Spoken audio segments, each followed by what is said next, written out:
말씀은 사무엘상 28장과 29장 우리 두 장을 보도록 하겠습니다.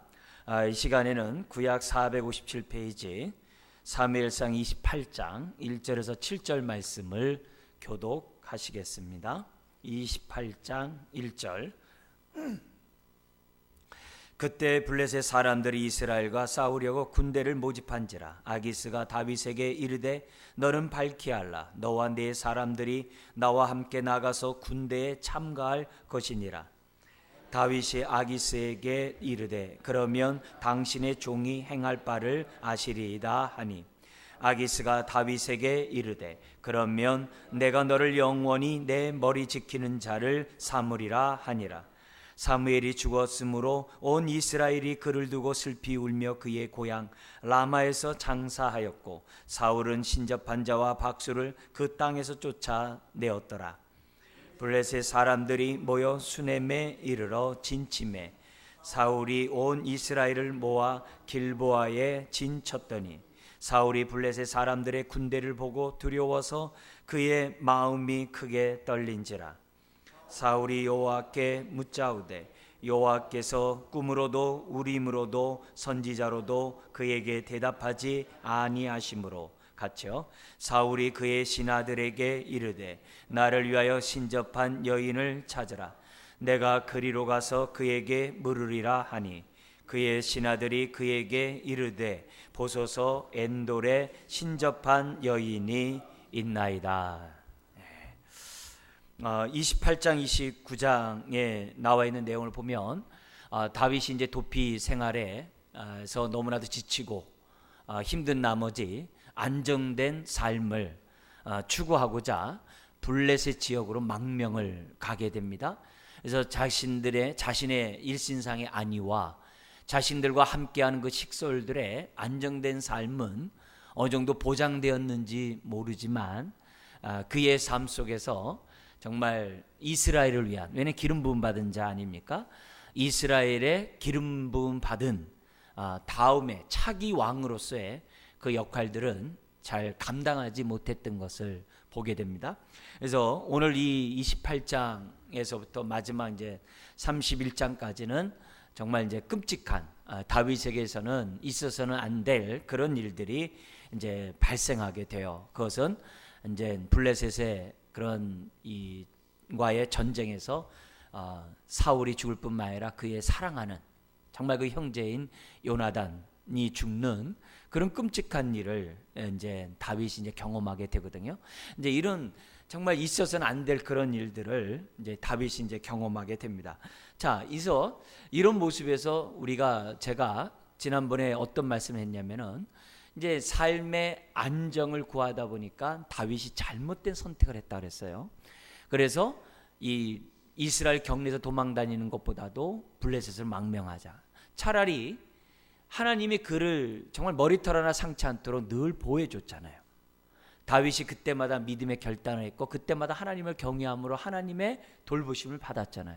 근데 어느 순간 갑자기 다윗이 이렇게 하다가는 내가 언젠가는 사울에게 잡혀서 내가 죽으리라. 갑자기 그 부정적인 생각이 들어오므로 일신상의 안위를 구하고자 하는 다윗이 돼버리거든요. 그래서 그때부터 이제 꼬이기 시작하는 거예요.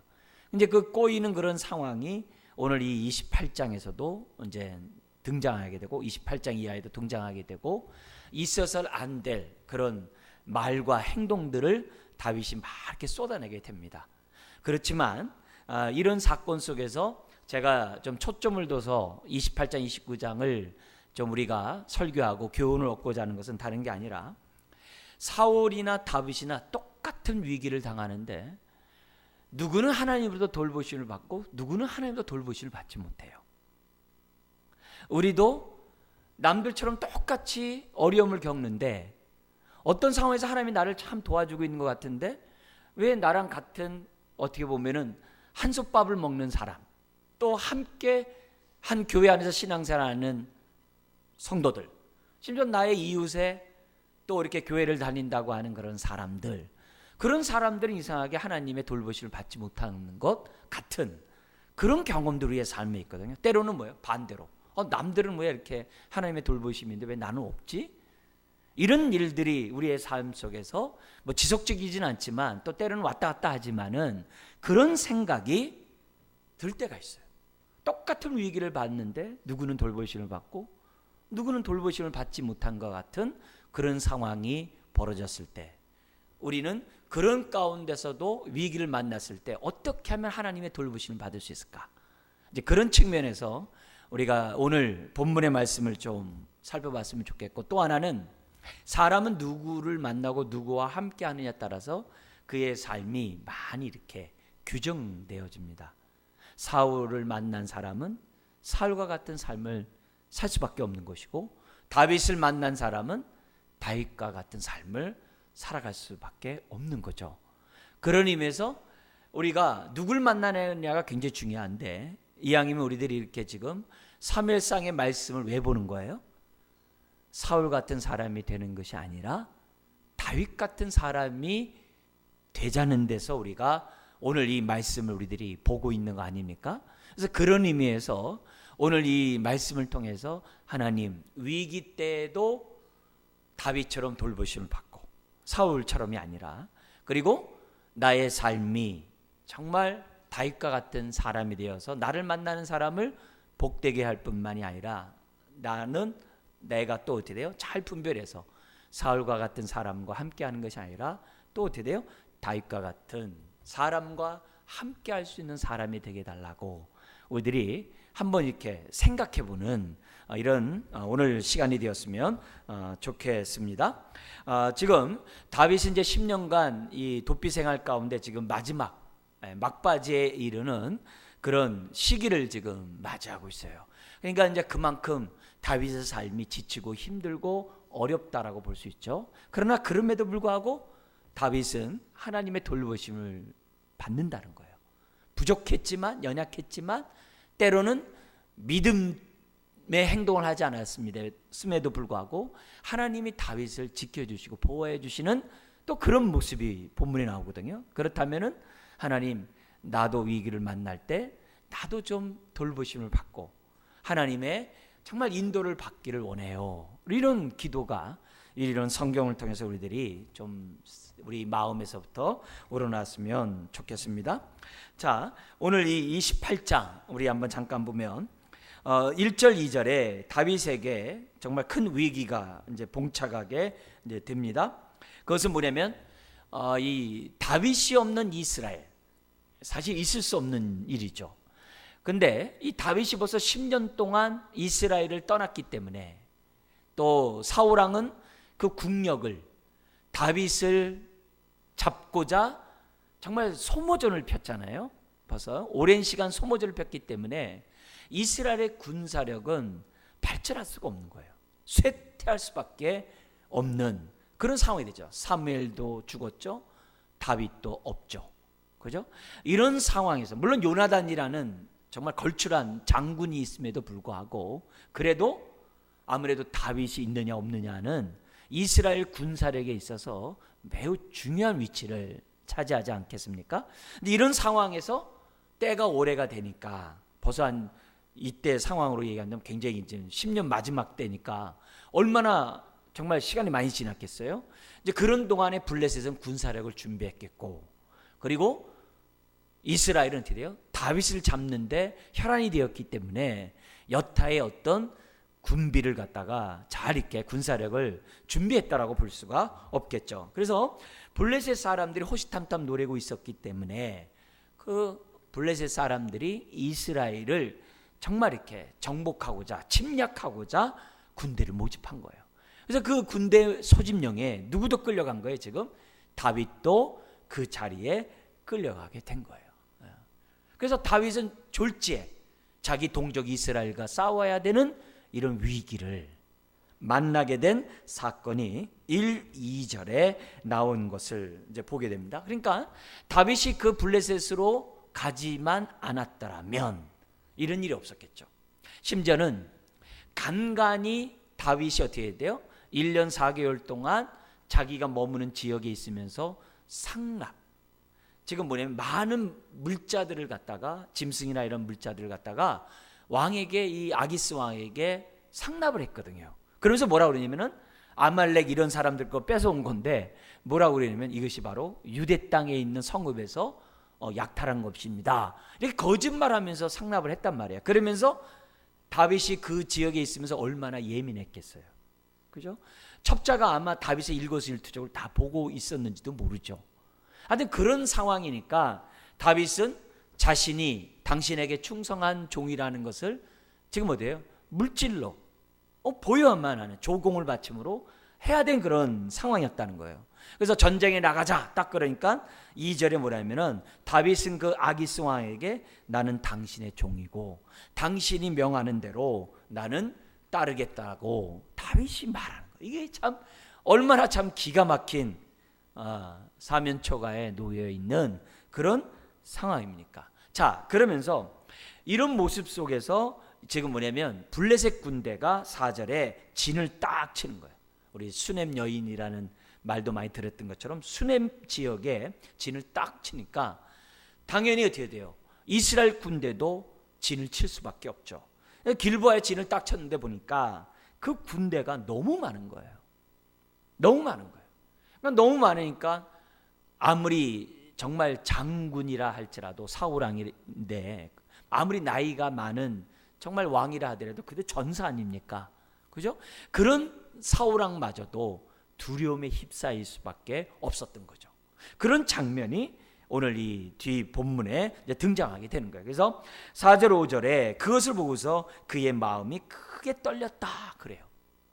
그리고 나서 이제 하나님 앞에 이제 기도해야겠죠. 하나님, 이 문제를 어떻게 해야 됩니까? 하나님 도와주십시오. 그러니까 하나님 앞에 기도를 했는데 자기 나름대로 기도를 한 것 같아요. 근데 어떤 결과가 있었냐면 6절 같이 한번 읽겠습니다. 사울이 여호와께 묻자오되 여호와께서 꿈으로도 우림으로도 선지자로도 그에게 대답하지 아니하심으로. 당연하겠죠. 이미 어떻게 돼요? 하나님을 떠난 그 인생이 하나님 앞에 기도한들 하나님이 들으시겠어요? 그죠? 이미 그 마음에 정말 악신에 의해서 악령에 의해서 좌지우지되는 그런 사울왕인데 어떻게 그 사람이 하나님 앞에 기도한들 믿음의 기도했겠어요? 해봤겠죠. 무슨 말인지 알죠? 그러니까 이게 벌써 종교적인 신앙하고 성경에서 말하는 믿음을 갖고 있는 그 신앙은 다른 거예요. 종교적인 신앙은 기도를 하더라도 뭐예요? 자기를 위하여 기도해요. 그러니까 기도 안 하는 것보다 하는 게 낫다는 거죠. 그래놓고 어떻게 돼요? 종교적 신앙을 갖고 있는 사람들의 특징은 자기 스스로 이 문제를 해결하고자 막 잔머리를 굴리고 사람을 찾기도 하고 사람을 의지하기도 하고 그러면서 기도를 하지만 모든 문제를 스스로 해결하려고 그런 태도를 취해요. 그러나 믿음의 기도를 하는 사람은 기도와 함께 삶을 맡기죠. 하나님, 이런 삶을 하나님 앞에 맡깁니다. 그리고 내가 어떻게 행동하는 것이 하나님이 기뻐하시는 뜻인지 알게 해주세요. 이걸 향한 하나님의 뜻이 무엇이고 내가 어떻게 해야 되는지 이렇게 하나님의 뜻을 묻는 그런 기도를 하죠. 그러니까 사울도 하나님 앞에 기도를 했어요. 근데 그 기도가 믿음의 기도라기보다는 마음의 위로, 자기 위안을 받고자 하는 종교적 기도겠죠. 예수님 당시에서는 뭐냐면 지성이면 감천이라는 식으로, 그죠? 중언부언 기도겠죠. 이 중언부언의 기도는 하나님이 들으라는 게 아니에요. 자기 중심이에요. 자기 중심이에요. 오늘날에는 이제 지성이면 감천이라는 이런 기도들은 믿음의 기도가 아니죠. 그러니까 그런 기도에 하나님이 반응할 리가 없겠죠. 설령 하나님이 응답해도 들을 귀가 없겠죠. 그런 상황이에요. 그러니까 얼마나 무섭고 답답하고 잠을 이룰 수가 없는 거예요. 그래가지고 음식도 정말 이렇게 먹지 않는 가운데 이 사울이 이 문제를 해결하려고 전전긍긍한 결과 음식이 넘어가겠어요? 안 넘어가겠죠. 그래서 나온 그 사람의 해결이 7절에 나와요. 7절 한번 읽겠습니다. 사울이 그의 신하들에게 이르되 나를 위하여 신접한 여인을 찾으라. 내가 그리로 가서 그에게 물으리라 하니 그의 신하들이 그에게 이르되 보소서 엔돌에 신접한 여인이 있나이다. 참 아무리 진짜 신하라고 하더라도 명색이 그래도 하나님의 백성인데 왕이 지금 뭐예요? 신접한 여인을 찾겠다고 왕이시오 그러면 아니 됩니다 이렇게 나서야 되는데 저기에 있습니다 이렇게 얘기를 해요. 그러니까 맹목적인 그냥 충성이죠. 네. 그런 모습을 그 어느 누구도 하나님의 음성을 들을 수 있는 마음밭을 갖고 있는 사람이 사울 주변에는 없다는 거죠. 너무 안타까운 거죠. 이 사울 왕이 왕권을 가졌지만은 늘 그 마음은 두려움이 있는 거고, 왕권을 가졌지만은 하나님이 함께하지 않는 그런 왕이었다는 것이 너무 안타까운 거예요. 그에게 우림으로 말해줄 제사장이 없는 거예요. 왜? 다 죽였으니까. 심지어는 어떻게 돼요? 폭정을 행하니까 누가 사울 왕에 가가지고 바른 말 하겠어요? 바른 말 할 수가 없죠. 그러니까 자기가 듣고 싶어하는 그런 일들만 하려고 하니까 누가 하나님의 말씀을 전하겠어요? 그러니까 자기 스스로가 다 걷어챈 거죠. 그러니까 결국은 누구의 말을 들은 거예요? 자기를 괴롭히는 악령의 말을 듣고 지금 7절에 신접한 여인을 지금 뭐예요? 찾아가고 있는 거죠. 안타까워 있죠. 원사탄 마귀가 이 땅에 온 것은 우리를 도둑질하고 죽이고 멸망시키러 온 거잖아요. 벌써 신접한 여인을 찾아간다는 얘기는 그를 부리는 악령이 그를 갖다 어떻게 돼요? 그 길로 인도했다는 거죠. 굉장히 참 안타까운 일이죠. 그래도 한때는 정말 이스라엘 왕으로 하나님께 영광을 돌렸던 그런 사울인데, 한때는 겸손했던 그런 사울인데 어떻게 안타깝게 이렇게 파멸의 길로 가느냐. 그러니까 육의 생각과 영의 생각을 분별할 수 있는 그런 능력이 없는 사람으로 지금 뭐예요? 오늘 성경은 비춰지고 있습니다. 자, 그러면서 7절 이하에서 14절에 보면 신접한 여인을 찾아간 이 사울이 무엇을 요구하냐면 나 사무엘 만나고 싶습니다. 그런 거예요. 나 사무엘 만나고 싶다. 사무엘 만나고 싶다. 이미 3절에서 뭐냐면 그래도 문의는 모양은 뭐예요? 신접한 여인들은 그래도 쫓아냈었어요. 사울 왕이. 문의는 뭔가 믿음을 갖고 있는 것 같지만은 그러나 그 중심에서는 지금 뭘 해야 돼요? 믿음적인 그런 모습을 보지 못하고 있는 거죠. 자, 그러면서 나 사무엘을 만나기 원하니까 지금 사무엘을 갖다가 불러내라. 정말 얼마나 다급하면은 진짜 죽은 사무엘까지 찾아가 가지고서 자기의 운명과 자신이 앞으로 어떻게 해야 되는지 물어봤겠어요. 안타까운 그런 일이 지금 뭐예요?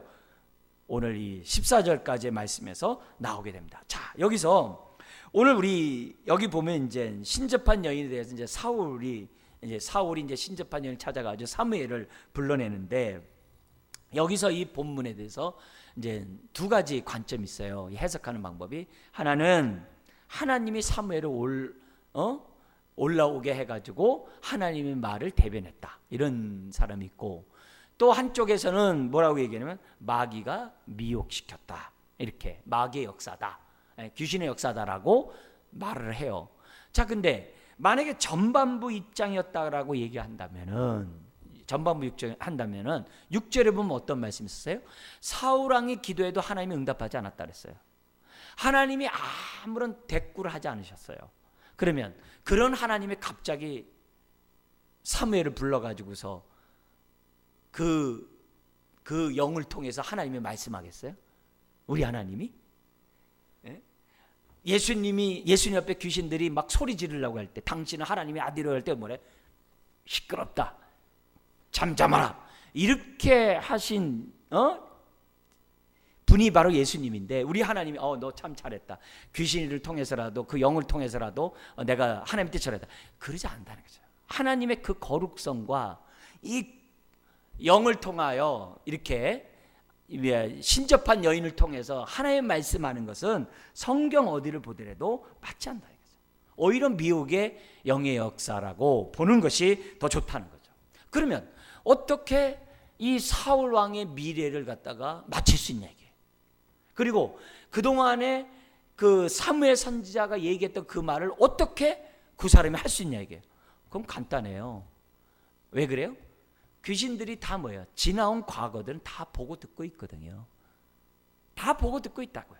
우리 점치는 거기 그 무당이었다가 이 개종한, 이제 최근에 이제 기독교 방송 이렇게 이 신앙 간증한 데 나와서 이렇게 나온 내용도 보니까 그런 얘기를 해요.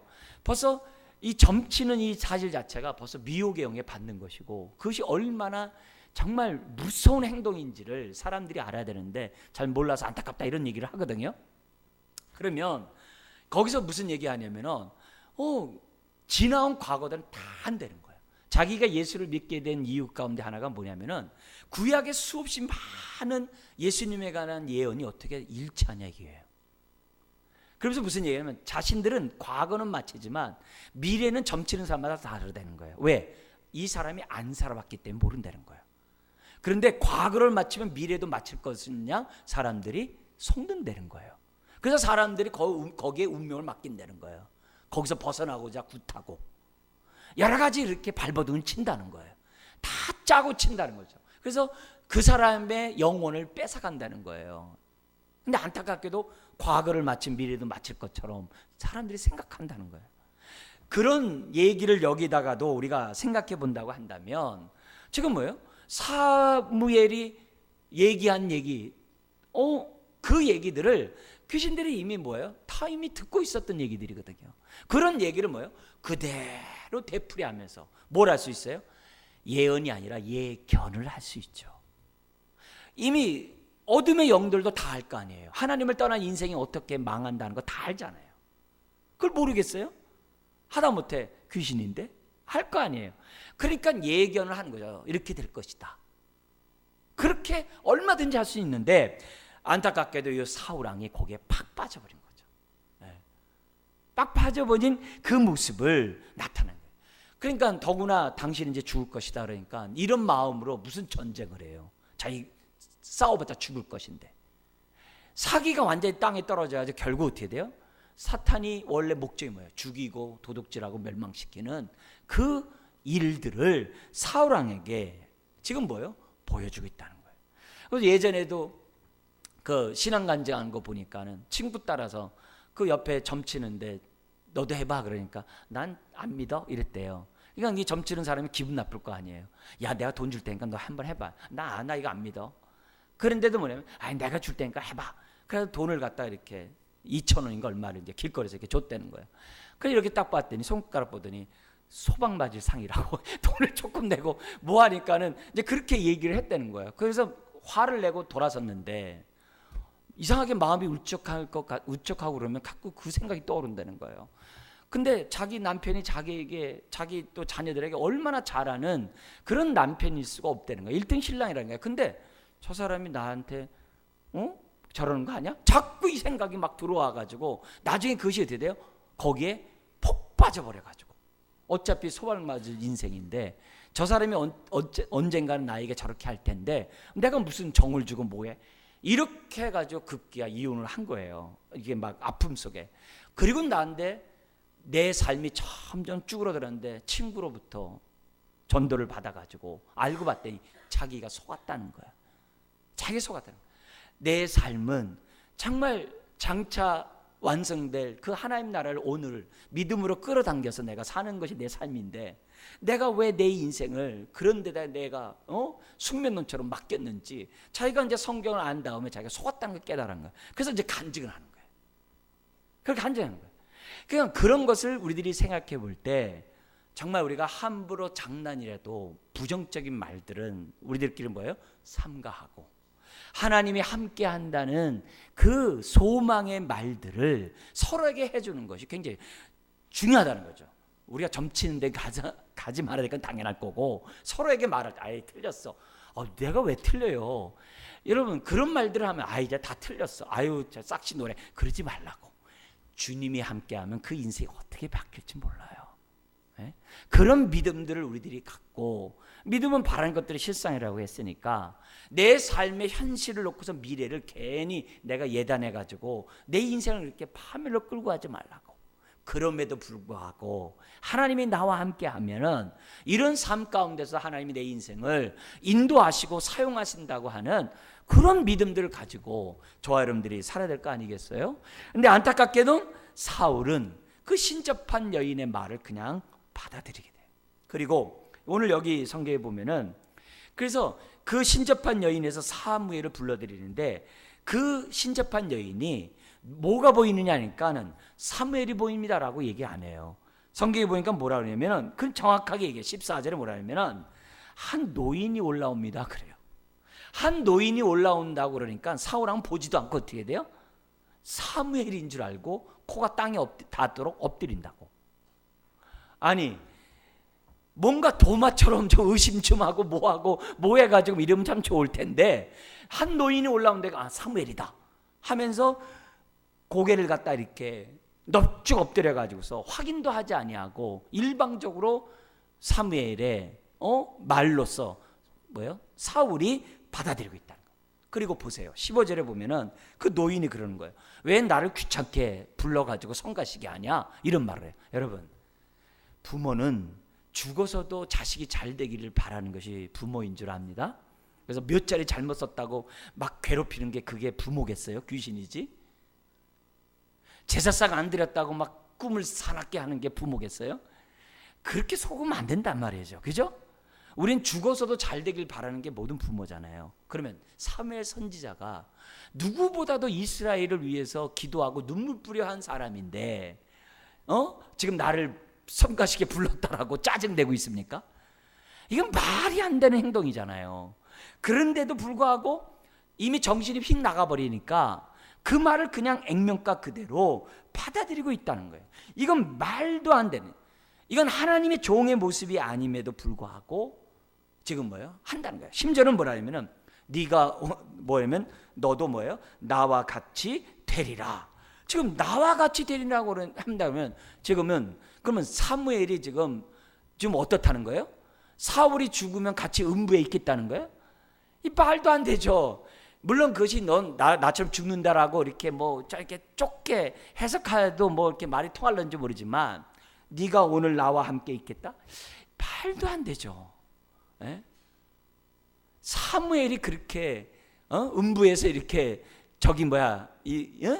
있겠습니까? 이런 말들은 말도 안 되는 얘기거든요. 그러니까 그러나 그럼에도 불구하고 어떻게 돼요? 이미 어둠의 영에게 미혹당한 사울이었기 때문에 있는 그대로 그냥 받아들이는. 그래서 점을 치면 어떻게 돼요? 과거의 것들을 다 말하니까 앞에 것도 맞는 것처럼 정신을 빼앗겨버리는 이런 문제가 지금 뭐예요? 사울왕에게도 그대로 있었다는 것을 우리들에게 보여줘요. 그래서 한번 제사를 지내면요, 제사 안 지내면요 두려우고 꿈자리가 둥숭둥하고 막 깨름직스럽고 해가지고 어떻게 벗어나지를 못해요. 자유하지를 못해요. 근데 감사하게도 주님을 믿으면 그냥 한순간에 안 해도 뭐예요? 아무 문제가 없죠. 할렐루야 하죠. 예? 그리고 꿈자리가 사납고 이런 것도 하나도 없잖아요. 그죠? 뭐 꿈에 보인다 뭐 이런 말 안 하잖아요. 그죠? 그러니까 이런 의미에서 이렇게 볼 때 참 오늘날도 미혹해하는 어둠의 영들의 역사가 사무엘 시대나 그때 사울왕 시대나 지금이나 여전히 동일하다는 것을 이런 본문을 우리들이 알 수 있습니다. 그래서 15절부터 19절에 이 나와 있는 정말 여기 나오는 그냥 그 한 노인과 뭐 사무엘이라고 이제 기록되어 있으니까 그렇게 합니다만 한 노인과 사울과의 대답이 이렇게 15절부터 19절에 쫙 나오고 있어요. 근데 이런 나와 있는 내용이 사울의 그 앞일에 대해서 지금 뭐예요? 그대로 당신은 망할 것이고 당신 군대는 지게 될 것이다. 이런 예언을 해요. 이거는 하나님의 뜻이라기보다도 하나님을 떠난 그 인생은 이렇게 될 수밖에 없다고 하는 것이 하나의 뭐예요? 예견이죠. 이건 누구든지 하죠. 이거는 뭐 저도 얼마든지 할 수 있을 것 같아요. 이런 얘기들은 정말 우리가 뭐예요? 얼마든지 어둠의 영이 사람들을 두려움에 빠져서 이렇게 미혹해하는 하는 방법이라는 사실을 저와 여러분들이 잊어서는 안 돼요. 여러분, 우리 아무리 사울의 왕이라 할지라도 그의 미래는 아버지 손에 달려있는 거예요. 하나님 손에 달려있어요. 왜요? 생사화복을 주관하시는 분은 하나님이거든요. 네? 하나님이거든요. 하나님이 그를 살릴 수도 있고 죽일 수도 있고 그런 것들이거든요. 그냥 이 사람의 예견을 이렇게 보면서 우리가 어떻게 돼요? 하나님이 사울을 죽였다. 그렇게 얘기할 게 아니라 사울은 어떻게 돼요? 미혹영에 빠져가지고 스스로 어떻게 돼요? 파멸의 길로 갔다라고 저와 여러분들이 생각하는 것이 오히려 어떻게 돼요? 성경적이라는 것을 잊어서는 안 돼요. 자, 그러자 20절에서 25절에 보니까는 사울이 완전히 기가 나가요. 땅에 엎드려져 가지고 두려움에 빠지고 어떻게 할 수 없어요. 이미 하루 밤낮 아무것도 먹지 않고 기력이 다 쇠했어요. 근데 안타깝게도 21절 25절에 보니까 무당의 도움을 받아가지고 지금 어떻게 돼요? 무당이 아주 송아지 잡아놓은 그 음식을 딱 먹고 기력을 차려가지고 지금 뭐예요? 전쟁터로 나가는 그런 모습이 25절까지 나와요. 자, 여러분, 왜 사울이 그 위기 속에서 하나님의 돌보심을 왜 보지 못했는가? 바로 이런 데 있는 거예요. 여러분, 만약에 저와 여러분들이 성령의 사람이고 저와 여러분들이 하나님을 경외하는 사람이라고 한다면 귀신에게도 가지 않았겠죠. 설령 갔다 하더라도 내 앞날이 이런 일이 벌어진다라고 딱 생각나면, 이런 얘기를 들으면 여러분 어떻게 행동할 거예요? 아, 이제 나 죽었구나 하면서 기가 빠지겠어요? 아니면 어떻게 돼요? 그 자리에 꼬꾸라져서 하나님 저 살려주세요. 하나님 저를 용서해 주세요. 하나님 저를 좀 붙잡아 주세요. 저 잘못했어요. 그동안은 내가 내 마음대로 살았고 내가 하나님 뜻을 어겼으니까 하나님 용서해 주세요. 그렇게 하시겠어요? 네? 내가 하나님을 정말 경외하는 사람이라고 한다면, 그런 말을 들었다고 한다면은 그 자리가 무슨 자리가 되겠어요? 하나님 앞에 통회하고 자복하는 자리가 됐을 거란 말이죠. 아, 나 기 빠지고 나 이제는 끝났어. 그렇게 하지 않는다고. 그러니까 위기 속에서 멸망을 당한 사울왕은 어떤 사람이에요? 위기 속에서 스스로 불신앙의 선택을 해버린 거예요. 자기가 불신앙의 선택을 해버렸다는 거예요. 그러니까 사탄이 선악과를 따먹도록 유혹은 해요. 근데 먹게 할 수는 없어요. 먹은 거 누가 먹은 거예요? 아담과 하와가 낼로 먹은 거예요. 사단은 유혹할 수 있죠. 그러나 아담과 하와는 어떻게 돼요? 거절할 수 있죠. 먹지 말라고 하셨다고 해서 거절할 수 있는 거죠. 그런 환경에 얼마든지 사단이 우리를 몰고 가더라도 우리는 어떻게 돼요? 정신 차려서 우리가 믿음의 선택을 얼마든지 할 수 있다는 거예요. 근데 사울은 어떻게 돼요? 믿음의 선택을 하는 게 아니라 그 위기 속에서도 무슨 선택을 한 거예요? 불신앙의 선택을 사울이 함으로 스스로 자멸하는 이런 안타까운 모습이 여기 본문에 나오는 것을 봐요. 그렇다고 한다면 오늘 반대로 다윗은 위기 때 왜 하나님의 돌보심을 받을 수 있는가? 그런 위기 상황의 그 순간에 어떤 선택을 하려고 그래요? 하나님을 의지하는 믿음의 선택을 하려고 다윗을 했다는 거예요. 그러니까 다윗은 그 위기 때마다 항상 하나님의 건지심과 돌보심을 보는 거예요. 내일 내가 당장 죽는다 하더라도 다윗은 어떻게 돼요? 그 순간에 돼요. 그런 운명이라 할지라도 하나님 앞에 눈물 뿌리며 하나님 앞에 부르짖고 하나님 용서를 구했던 사람이 누구예요? 다윗이었다는 거예요. 다윗이었다는 거예요. 그래서 다윗의 일생을 보면 큰 잘못들을 많이 해요. 근데 꼭 회개해. 그러니까 그 순간에 그는 믿음의 선택을 한 거예요. 믿음의 선택을 한 거예요. 오늘도 우리들에게 사탄은 마귀의 3대 병기가 나오잖아요. 요한 1서 2장에 육신의 정욕과 안목의 정욕과 이생의 자랑이잖아요. 그 삼지창을 가지고 우리를 공격한다고. 어떤 사람은 육신의 정욕으로, 어떤 사람은 안목의 정욕으로, 어떤 사람은 이생의 자랑으로 공격을 한단 말이에요. 선악과를 따먹을 때도 보암직스럽고 먹음직스럽고 지혜로운 만큼 자랑스럽다. 이 3대 병기를 찌른 거거든요. 그래서 성경을 보면은 이 3대 병기에 빠지지 말라고 하는 게 성경의 교훈이에요. 오늘 우리들에게도 그런 공격을 받는단 말이에요. 그때 내가 마지막에 믿음의 선택을 우리들이 해야 한다는 거죠. 비록 내가 어려운 위기를 처한다 할지라도 그때 그 순간에 해야 되는 거죠. 여러분, 귀신이 무슨 사울왕을 위하겠어요? 귀신이 무슨 사울왕에게 위로를 주겠어요? 무슨 격려하겠어요? 당신이 하나님 앞에 회개하면 당신은 살 거요. 당신 하나님 앞에 회개하고 사십시오. 이런 말은 절대 안 해요. 당신 내일 죽을 거요. 이렇게 얘기하지. 회개하라고 하는 얘기는 성령님 외에는 안 한단 말이에요. 항상 똑같단 말이에요. 항상 똑같다는 거예요. 그러니까 여러분들이 누가 당신의 운명이 이렇다라고 얘기하는데 그러면 어떻게 돼요? 나 이제 죽었구나. 그러면 안 돼요. 심지어 우리 흔히 말하는 대로 용하다고 하는 예언기도 하는 사람이 나의 과거를 마치고 앞으로 당신 이렇게 될 거요. 당신 이제 끝날 거요. 그 말 딱 들었을 때 그런 예언한다 할 때 어떻게 해야 돼요?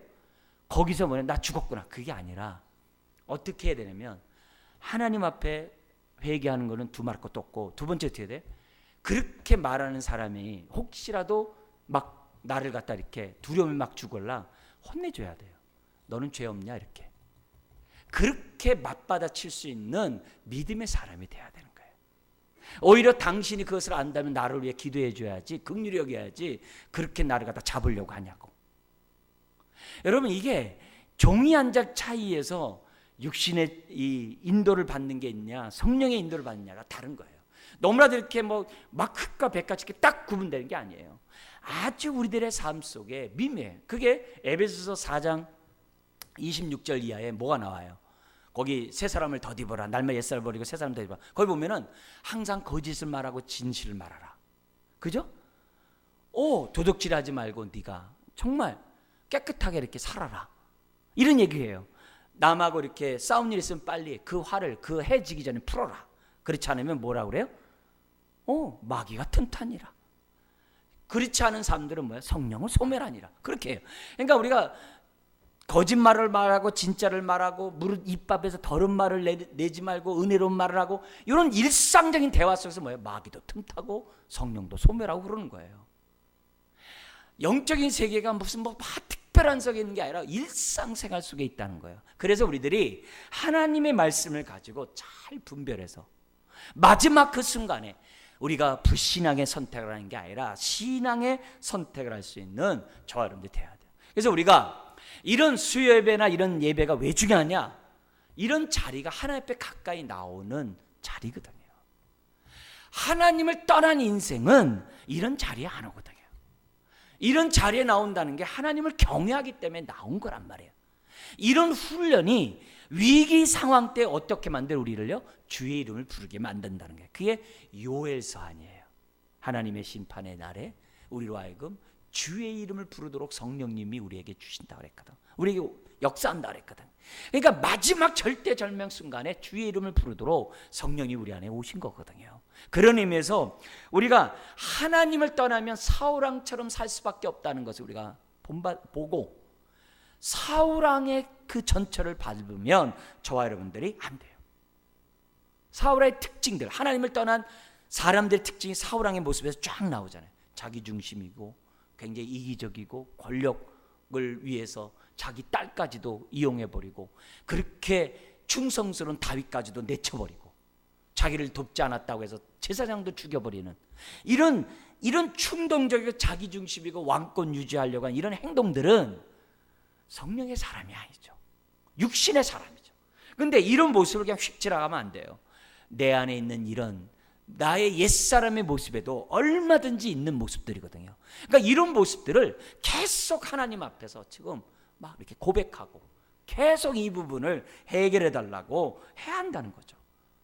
오늘도 마찬가지예요. 하나님을 떠난 사람들의 특징을 보면 막 기도 안 하잖아요. 찬송이 없잖아요. 가치관의 세상으로 가득 찼잖아요. 주여 주여 하지만은 생각은 세상으로 가득 차 있잖아요. 그러니까 이런 모습은 결국 어떻게 돼요? 마지막 상황 때 불신앙의 선택을 하기가 쉽다는 것을 사울왕을 통해서 저와 여러분들이 배워야만 한다는 거죠. 그래서 이렇게도 생각해요. 만일 사울이 왕이 안 됐으면 얼마나 좋았을까? 이런 일은 없었을 텐데. 그런 아쉬움이 있는 거예요. 그런 아쉬움이 있는 거예요.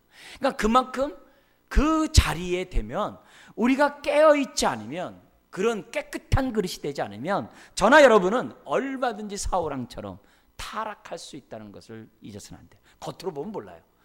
그 중심을 보시는 하나님이 볼 때 얼마든지 더욱더 더러울 수 있다는 것을 저와 여러분들이 잊어서는 안 돼요. 그래서 항상 우리가 어떻게 돼요? 겸비하게 하나님 앞에서 우리가 설 수 있도록 저와 여러분들이 애를 써요. 우리 대통령을 위해 기도할 때도 그런 거 아니에요? 그의 처음 마음이 변하지 않게 주옵소서. 그게 굉장히 중요한 거거든요. 끝까지 그 마음을 갖고 나라를 통치할 수 있도록 도와주십시오. 왜요? 높은 자리는 변질되게 돼 있거든요. 권력 있으면 변질되게 돼 있거든요. 소유가 많으면 변질되게 돼 있거든요. 변질되지 않은 사람이 없거든요. 사울왕도 처음부터 이렇게 변질된 사람이 아니거든요. 그런 의미에서 오늘 우리들이 정말 오늘 현재 속에서 주님, 내가 오늘도 내가 육의 선택을 하는 게 아니라 성령의 선택을 할 수 있는 사람이 되도록 하나님 도와주십시오. 그래서 위기를 당할 때 누구는 도움받고 누구는 도움받지 못하는 그런 상황에서 나는 도움받는 사람이 되게 하여 주옵소서. 여러분, 그런 자세를 저와 여러분들이 아시는 것이 중요해요. 참 안타까운 게 많이 있죠. 그래서 결국 우리들에게 분별해요. 다윗은 잘못된 분별로 블레셋으로 망명 갖고, 사울왕은 잘못된 분별로 지금 뭐예요? 신접한 여인에게 가서 자신의 미래를, 그건 듣나 마나거든요. 멸망밖에 없거든요. 그런 축복을 할 리가 없잖아요. 그죠? 그런 잘못된 선택을 함으로 그의 인생이 끝났던 것처럼 하나님, 나의 인생에 있어서 올바른 선택, 그리고 내가 잘못해서 내가 위기를 만나더라도 믿음의 선택을 하는 사람이 되게 하여 주옵소서. 그런 마음을 저와 여러분들이 이런 본문을 통해서 가져야 될 줄 믿습니다. 행여나 여러분 함부로 여기 뭐예요? 예견하지 마세요. 내 인생에 대해서도 나 이제 다 틀렸어, 그렇게 하지 마세요. 주님이 함께하면 안 끝난 거예요. 안 끝난 거예요. 남들에 대해서도 뭐예요? 함부로 틀렸어, 그렇게 하지 마세요. 그 안에 주님이 함께 하시면 그 인생이 어떻게 바뀔지 몰라요. 어떻게 바뀔지 몰라요. 우리 여러모로 성경에 보면은 정말 히스기야 왕의 그 아들도 얼마나 그 므낫세가 망나니였습니까? 그러나 그의 말년에 그 인생이 또 바뀌거든요. 이게 놀라운 거예요.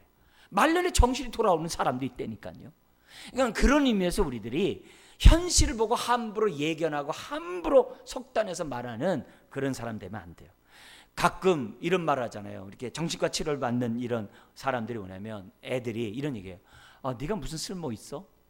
뭐 이런 말을 들었을 때 충격받아가지고 약 먹는 사람들이 많다고 그래요. 그러니까 그런 책들을 보면은 그런 말들이 얼마나 무서운 말인지를 우리는 잊어서는 안 돼요. 그래서 내 말이 정말 성령의 말을 해야지, 영의 말을 해야지, 육신의 말을 하는 행동들을 주님 멈추게 해달라고. 왜 내 인생이 남의 인생을 왜 규정져가지고 그 사람 멸망시켜요? 그게 아니라 생명의 언어를 저와 여러분들이 써야 될 줄 믿습니다. 그러니까 너무 입에서 부정적인 얘기하고 너무 그냥 현실적인 얘기하는 그런 것보다도 믿음의 언어를 쓰자고요. 생명의 언어를 저와 여러분들이 쓰는 것이 무엇보다 중요하다는 거죠. 자, 그러면서 29장에 넘어오면서 이렇게 됩니다. 이제 위기에 이제 빠져 있는 이 다윗에게 지금 얼마나 참 기가 막히겠어요. 29장 1, 2절 말씀 같이 한번 읽겠습니다. 블레셋 사람들은 그들의 모든 군대를 아벡에 모았고 이스라엘 사람들은 이스라엘에 있는 셈 곁에 진쳤더라. 블레셋 사람들의 수령들은 수백 명씩 수천 명씩 인솔하여 나가고 다윗과 그의 사람들은 아기스와 함께 그 뒤에서 나가되 전쟁에 나가는 그런 상황이에요. 자, 이랬을 때 다윗이 뭐 했게요? 내가 나의 원수 이 사울 내가 죽이리라.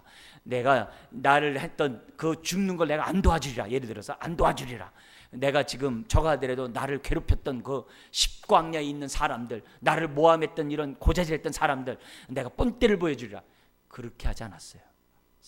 이 다윗은 그런 상황에서 어떻게 했을 것 같아요? 성경에 나와 있지 않지만은 우리가 그의 시편이나 이런 걸 보면은 다윗이 뭐냐면 이 순간에도 뭐 하고 있어요? 기도하죠. 하나님, 이 기가 막힌 상황에서 내가 스스로 자초한 일이지만 기가 막힌 상황에서 하나님 내가 어떻게 해야 됩니까? 어떻게 해야 됩니까? 네. 말로는 아기스 왕의 종이라고 얘기를 하고 있음에도 불구하고 말로는 그렇게 하지만은 심지어는 뭐냐면 8절 우리 한번 같이 한번 읽겠습니다. 다윗이 아기스에게 이르되 내가 무엇을 하였나이까? 내가 당신 앞에 오늘까지 있는 동안에 당신이 종에게서 무엇을 보셨기에 내가 가서 내 주 왕의 원수와 싸우지 못하게 하시나이까 하니. 이 말이 뭐냐면은 다윗이 전쟁 나가려고 그러니까 이스라엘 블레셋 방백들이 다윗은 전쟁에 나가면 안 됩니다 그런 거예요. 왜냐? 사울이 죽인 자는 천천히요 다윗이 죽인 자는 만만히 아닙니까? 이 사람이 자기 동족 죽이겠습니까? 언제 이 사람이 우리 뒤를 칠지 모르니까 안 됩니다 그러는 거예요. 그러니까는 이 왕이 뭐냐면은 아기스 왕이 아니다, 다윗은 우리 편이다. 다윗이 얼마나 이스라엘에게 해를 가한지 아느냐? 이 다윗은 우리 편이야. 우리와 함께 싸울 거야. 지금 다윗 봐라, 우리 칠 사람이 아니야. 아무리 그렇게 좋게 얘기해도 방백들이 화를 내는 거예요, 왕 앞에서. 왜냐면 그때 연합국가이기 때문에 왕이 절대 권력이 아니었거든요. 막 아기스한테 막 뭐라 그러는 거야. 그러니까는 4절에 보면 돌려보내라 이거예요. 돌려보내라. 그러니까는 이 왕이 어떻게 돼요? 다윗에게 너 돌아가라 이렇게 얘기하는 거예요. 그러니까 돌아가라 했을 때 다윗이 할렐루야 하고 돌아가면 어떻게 되겠어요? 어허 저거 이상하네 이렇게 되겠죠. 그러니까 다윗이 그 순간에 머리가 팩 돌아가지고 이 탁 한 거죠. 뭐예요? 내가 내 주 왕의 원수와, 자기 원수가 아니라 내 주 왕의 원수와 싸우지 못하게 한다 그랬고, 뭐예요? 한 번쯤 이렇게 충성을 맹세를 딱 하는 거예요. 그러니까 왕이 어떡하냐, 나는 당신을 데리고, 난 당신을 믿고 당신을 데리고 싶지만 저 방백들이 싫어하니까, 그리고 당신이 없어도 이스라엘 이길 수 있으니까 당신 가라고. 그러니까 아침 새벽 일찍 빨리 다시 고향으로 가라고, 네가 사는 성으로 가라고 왕이 얘기하는 거예요. 그래가지고 구사일생으로 다윗이 어떻게 돼요? 그 위기를 벗어나는 그런 일이 29장에 벌어지는 거예요. 근데 더 큰 위기가 30장 이하에 또 발생하게 돼요. 그건 우리가 다음번에 우리가 보면서 우리 보겠습니다만, 여기서 우리가 우선 알아야 될 게 이거예요. 다윗은 그 절대절명의 그런 위기 속에서 뭘 했냐 이게. 다윗은 하나님 은혜를 베풀어 주세요. 하나님 나를 좀 도와주세요. 내가 어떻게 해야 됩니까? 내가 다쳤다고 그럴까요? 아마 이런 생각도 했겠죠. 가다가 말에서 떨어질까요? 뭐 이렇게 생각해서 했겠죠. 여러 가지 하는지 모르겠지만은 하나님은 어떻게 해야 돼요? 다윗이 그 위기에 빠지지 않도록 누굴 통해? 블레셋 방백들을 통해 안전하게 다윗을 건져주실 것을 봐요. 만약에 그때 다윗이 전쟁에 참여해 보세요. 다윗은 이스라엘 왕이 안 됩니다.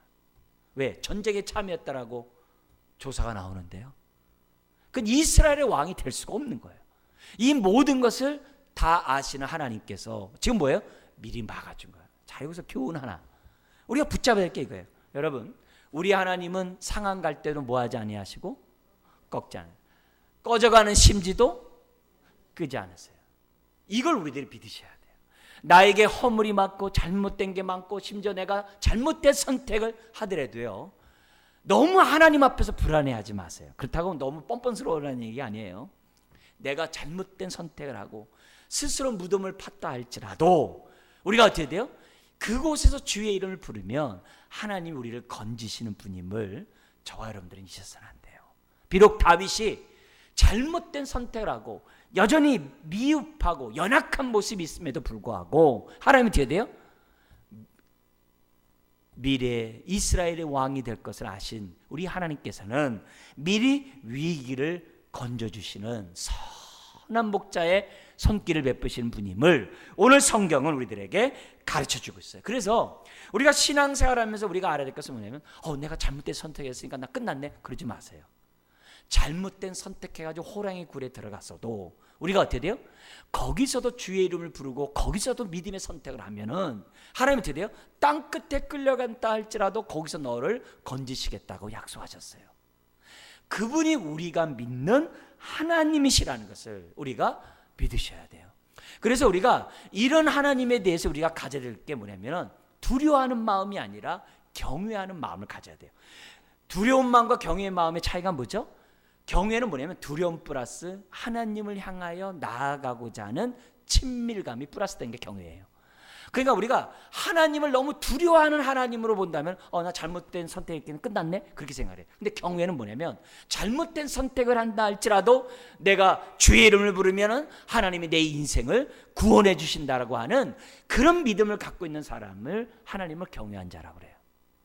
오늘 우리들에게 필요한 것은 하나님을 두려워하는 자가 아니라 하나님을 경외하는 자가 필요하다는 거예요. 그러면서 겸손히 다윗처럼, 사울처럼 교만한 게 아니라 겸손히 다윗처럼 하나님 예기치 않은 여호와의 일에 축복을 허락해 달라고 하나님 앞에 기도하는 저와 여러분들이 돼야 될 줄 믿습니다. 그러면 사냥꾼의 올무에서 갇힌 새라도 하나님이 벗어나게 하시는 그런 손길을 저와 여러분들에게 베푸실 거예요.